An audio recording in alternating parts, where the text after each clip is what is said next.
we're coming to the end of 2019, a year in review. And so I thought I'd just briefly touch on a few highlights during the course of my year. And as I looked back, the first day of the year, January 1st, 2019, I was able to do some deep sea fishing and caught my first ever dolphin, better known as a mahi-mahi.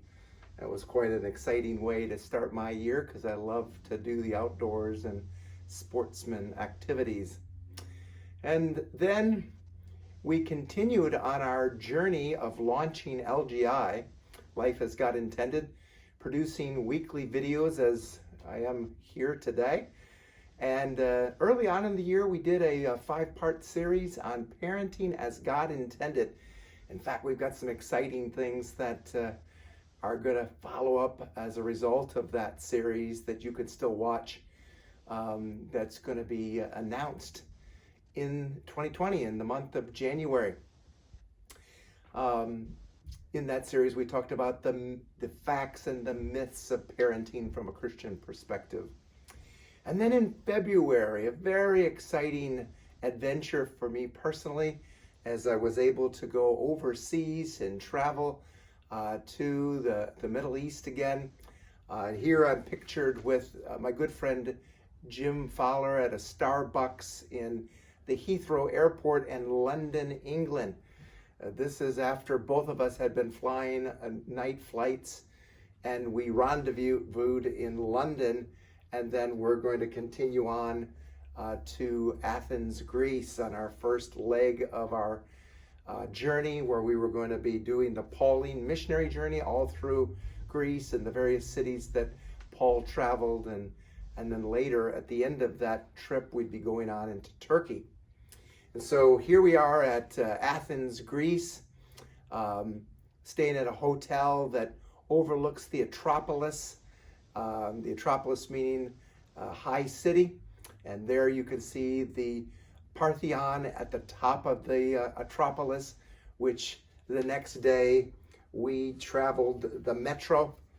Here you see Jim on the metro. It was extremely cold that particular time of year, unusually cold in Athens. And in fact, why we were on this metro, probably why I was taking this picture, Jim was actually pickpocketed, lost his wallet, fortunately not his passport.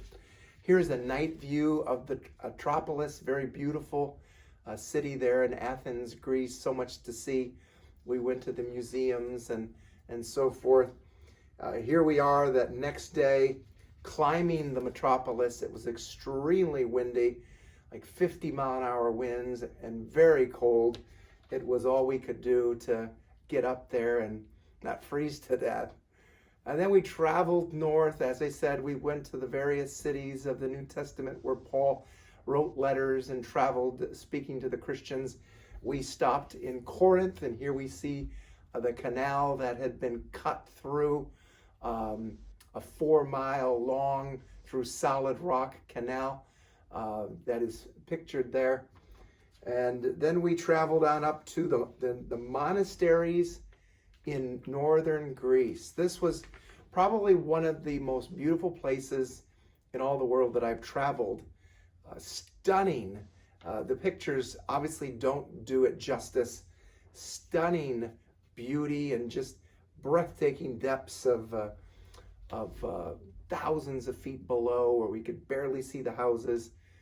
Just a beautiful place in Greece. And then after going to Philippi and Thessalonica and all the various cities that Paul traveled in Greece, then we headed back to Athens, and then we were going to be flying over to Turkey, over to Izmir. In fact, the night we got to Izmir, there was a beautiful sunset that we were able to witness as we ate dinner there. I won't show you all the amazing meals that we had, and that I'm sure contributed to significant weight gain that I incurred through the early part of 2019. And so when we were into Turkey, our purpose for going there was to travel and to visit the 7 churches of the Revelation, at least the archaeological ruins of those churches, what remains there. In some of those places there wasn't much left. But it was amazing to travel to see the very places where Jesus, the resurrected Christ, talked through the Apostle John, where he penned the revelation to those churches. At the end of that time, we traveled to Istanbul, and there we had an amazing time in a fascinating city that I would highly recommend. I know there's a lot of apprehension of traveling to certain parts of the world, but the people were so generous and friendly to us, the Turkish people. Turkey is, we flew up to Istanbul, and Istanbul is a fascinating city. It's the only city in the world that lies in 2 continents. One part of Istanbul is in Europe, and the other part is in Asia. And we toured around for a couple, 2-3 days, saw some amazing sights, and went and visited the Hagia Sophia, which was constructed in the 4th century during the time of Constantinople. And it was an amazing city. At one time, for 1,000 years, it was the largest church facility in the world. It later became a mosque and now has been turned into a museum. On March 9th, we're ending our trip. We flew back through London. We arrived in London about noon and made our way to the underground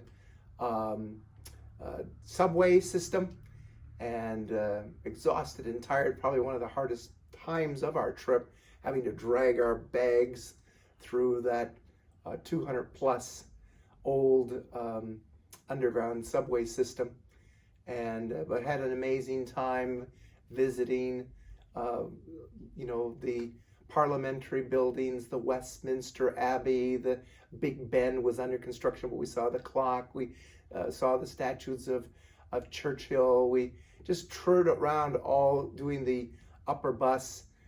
Amazing day. And of course, what would a trip to London be if we didn't go to a local pub, which we did. We went to the Green Man and had a nice glass of London beer there. And then on March 10th, we were beginning to make our first leg back on a long journey from an amazing 17-day trip, and flew back to the States. As I thought about that, it was June 1st when I recognized that I was significantly overweight. And so that began a journey which ended on July 30th. So it began on June 30th, ended on July 30th, a 60-day journey. I started off with 17 days of intermittent fasting, 1 meal a day.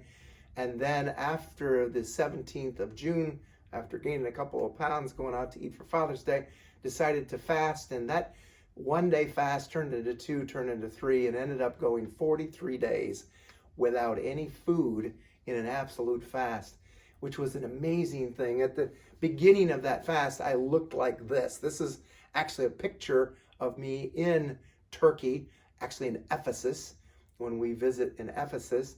And you can see how obese I was and how badly I needed to do something. And so what just turned into a desire to lose a little bit of weight, after 60 days, 17 days of intermittent fasting and 43 days of an absolute fast, in 60 days I lost 60 pounds. And the end result was this.